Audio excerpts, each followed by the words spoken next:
Ebintu bino bibadde bigendawo ebbanga ddene ate nga bw'ogenda binoonyereza ne gye biva omuyisi bingi byakwogera badde mu kkooti naye kanjogereko ako akasembiire kubako kabadde kamulamuzi ekimala kimala eri abantu abalowooza nti buli lwe baagala okubako kye bakola we banaatandike naye obunafu butera kubeera mu kkooti ebibonerezo bwe baawa abazzi b'emisango tebitangira abantu balala kye baba bakola so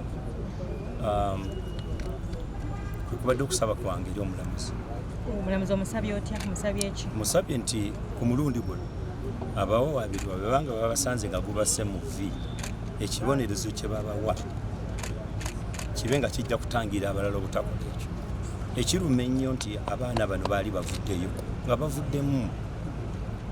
bavuddemu abali bakuba abantu abanywa enjaga bakola ki nga bavuddemu naye oli okuba nti alina ebigendererwa bye n'abanoonya mayiro 265 nkolagana ki gy'oba olina nabo si bakozi bo tebabeera wuwo tebakunoonya kasatudire mu luzungu. Well, we've been to court and we finished the cross-examination and our statement, and my message was very easy. I was appealing to the chief magistrate that the sentences, if these accused persons is found guilty, should not be like the one of 2010 of slapping people on the wrist. Community service. After tarnishing somebody's name, put a nation on tentacle for 5 years, and then you are given community service. Because of those lenient sentences, it has caused this thing to continue and continue. Everybody thinks I can make money. I can blackmail someone and he will give me money because he's afraid of his reputation.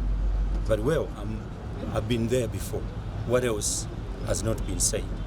So enough is enough. Humble prayer for us. Father, in the name of Jesus, we just give you praise and glory. We thank you, Lord. Bless your servant. Bawo mukisa bakulakulanye kuno mwaka bakumaleko nga bagagga badde bakoze obugagga bavuga emmotoka ate babakuziza ne ku mirimu gyabwe.